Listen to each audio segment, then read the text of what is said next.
नमस्कार दोस्तों, मेरा नाम है अमित। स्वागत है आप सबका डिफेंस डिकोड पे। और इस वीडियो में हम बात करने वाले हैं इंडियन नेवी को लेके। स्पेशली फोकस में रखेंगे अभी हाल ही में सीएनएस द्वारा दिए गए एक स्टेटमेंट को लेके, जहाँ पे सीएनएस का ऐसा मानना है कि इंडियन नेवी आने वाले दिनों में ऐसा चाह रही है कि जो देश का पैसा है, यानी कि जो नेवी का बजट है, वो ज्यादा से ज्यादा भारत की इकोनॉमी में कंट्रीब्यूट करे। तो यहाँ पे इनडायरेक्टली कहने का मतलब ये है कि नेवी चाहती है कि उनका जो भी इन्वेस्टमेंट हो वो भारतीय इकोनॉमी में हो, यानी कि वो ज्यादा से ज्यादा जो प्रोडक्ट हैं वो इंडिजिनस प्रोक्योर करना चाहते हैं।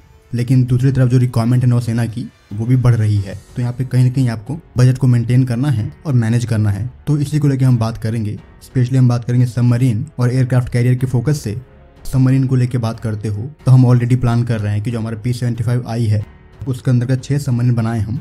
वहीं पे भारत के पास एक और ऑफर है जो कि रशिया ने दिया हुआ है, यानी कि रशिया का JSC United ship building corporation USC ने ऑफर दिया था कि वो तकरीबन 1.8 से लेके $2 बिलियन की लागत में भारत को 3+3 का ऑफर दे रहे हैं। मतलब 3 किलो क्लास रिफर्बिश्ड सबमरीन और 3 ही किलो क्लास की जो मेंटेनेंस है वो भी उसमें इंक्लूड की गई थी। मतलब 3 आपके नए सबमरीन, मतलब नए किलो क्लास, और 3 आपके जो ऑलरेडी आपके पास सबमरीन है किलो क्लास के, वो उनको रिफर्बिश कर देंगे।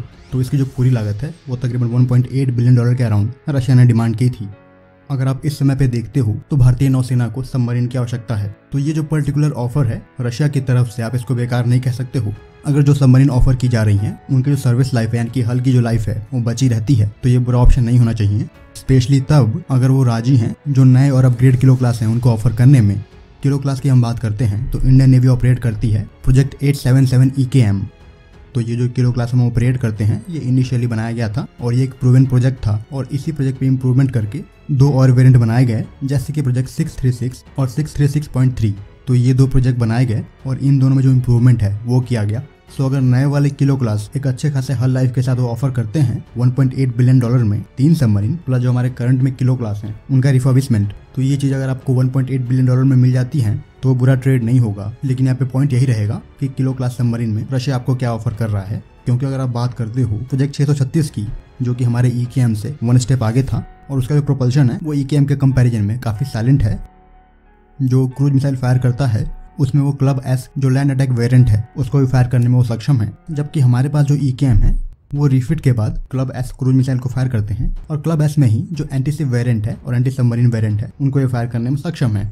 प्रोजेक्ट 636 के 2 के नंबर में सबमरीन चाइना भी ऑपरेट करता है। और यहाँ पे ये जो एडवांस वेरिएंट है किलो का, उसमें प्रोटेक्शन को लेके भी जो सेंसर्स हैं वो बढ़ाए गए हैं।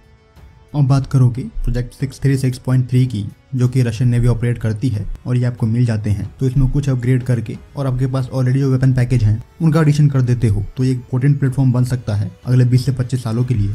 तो इस तरह के जो सबमरीन होंगे रिफर्बिश्ड सबमरीन, वो आपको एक अच्छा ऑप्शन देंगे एक क्विक टाइम में, तकरीबन 3 के नंबर में आपके सबमरीन फ्लीट की मात्रा को बढ़ाने में। और जैसा कि हम बात कर चुके हैं कि इनका जो प्रोपल्शन है वो इम्प्रूव्ड है, मतलब जो इनके नॉइज सिग्नेचर है, अकूस्टिक सिग्नेचर है, वो कम है। वहीं पर अगर आप इसमें DRDO का AIP फिट कर दोगे तो ये जो साइन है वो और भी कम हो जाएगा। तो ये चीज़ बुरा ऑप्शन नहीं होना चाहिए।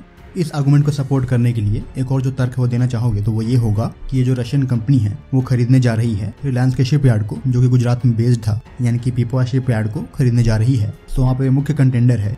अगर वो खरीद लेती है तो इस तरह का जो ऑफर है रिफर्बिश्ड सबमरीन का वो आपके लिए अनुकूल होगा, क्योंकि रिफिट को लेके या मेंटेनेंस को लेके कोई भी जो इशू है उसके लिए आपको कहीं जाने की जरूरत नहीं पड़ेगी। वो यहीं पे अपने शिपयार्ड में वो करने में सक्षम होंगे। जिस तरह से नेवी चीफ ने दिया है स्टेटमेंट कि वो अपने नेवी बजट का ज्यादातर जो अमाउंट है वो भारतीय इकोनॉमी में इन्वेस्ट करना चाहते हैं, तो यहाँ पे इस चीज को देखते हो तो आपको एक तरह से जो पैसे का फ्लो है वो जितना कम हो सके उतना आपको बाहर जाने देना है। सो इस तरह के 3 सबमरीन को एक क्विक टाइम में लेके जो भी आपका बजट है उसको इन्वेस्ट करते हो दूसरे इंडिजिनस प्रोग्राम में, तो आपके लिए कहीं ना कहीं बेनिफिशियल होने वाला है। क्योंकि दूसरी तरफ अगर आप देखते हो तो नेवी ऑलरेडी देख रही है 3rd एयरक्राफ्ट कैरियर को लेके। आप ये भी नहीं कह सकते कि 3rd एयरक्राफ्ट कैरियर अभी की रिक्वायरमेंट नहीं है। जिस तरह का आपका वर्क कल्चर है और प्रोक्योरमेंट प्रोसेस है, तो यहाँ पे 3rd एयरक्राफ्ट कैरियर को बनने में 10 साल के आसपास लगने वाले हैं। तब तक जो आपका विक्रमादित्य है वो भी अपने आखिरी फेज में होगा। तो इन सब चीजों को देखते हो तो 3rd एयरक्राफ्ट कैरियर की जो रिक्वायरमेंट है वो ऑब्वियस है, जिसमें मिनिमम $8 to 9 बिलियन जाने वाला है। क्योंकि इसी तरह का जो कैरियर है क्वीन एलिजाबेथ, वो 2007-8 में वो तकरीबन $5 बिलियन तक पड़ा था यूके को। तो वो उस टाइम का रेट था, और वो चीज़ें कहीं ना कहीं इस टाइम में काफ़ी आगे जाने वाली हैं। तो आप उम्मीद कर सकते हो कि तकरीबन $7 से 8 बिलियन मिनिमम यहाँ पे जाने वाले हैं। फिर आपको इन कैरियर्स के लिए जो एयरक्राफ्ट है उसकी भी रिक्वायरमेंट पड़ेगी। सो ये ऑल इन ऑल $12 से 15 बिलियन का खर्च है, जिसको देखते हो आप यही कहोगे कि जो बेटर ऑप्शन होगा वो यही होगा कि ज़्यादातर जो चीज़ें हैं वो बाहर से प्रोक्योर की जाएँ। तो यहाँ पे ये जो सवाल था कि कितना फिजिबल है 3+3 डील, तो पॉसिबली जिस तरह की इकोनॉमिक कंडीशन चल रही है उसको देखते हुए इस प्रकार की जो डील है वो ज़्यादा आपको देखने को मिलेंगी। हम ऑलरेडी देख चुके हैं कि जो लीज का ऑप्शन है वो भी सामने आया है ऐसी कंडीशन को देखते हुए। तो जो रशियन 3+3 का ऑफर है रिफर्बिश्ड सबमरीन को लेके, तो उसकी पॉसिबिलिटी को भी आने वाले टाइम में आप नकार नहीं सकते हो। सो इस बारे में आप लोगों के क्या थॉट हैं कमेंट्स में जरूर बताना, क्योंकि जो आपके P-75I हैं उनको कंस्ट्रक्शन तक पहुंचने में अभी 2 से 2.5 साल है। तो इन सब चीज़ों को देखते हुए अपने थॉट आप कमेंट्स में जरूर लिखना। फिलहाल इस वीडियो में इतना ही। जय हिंद।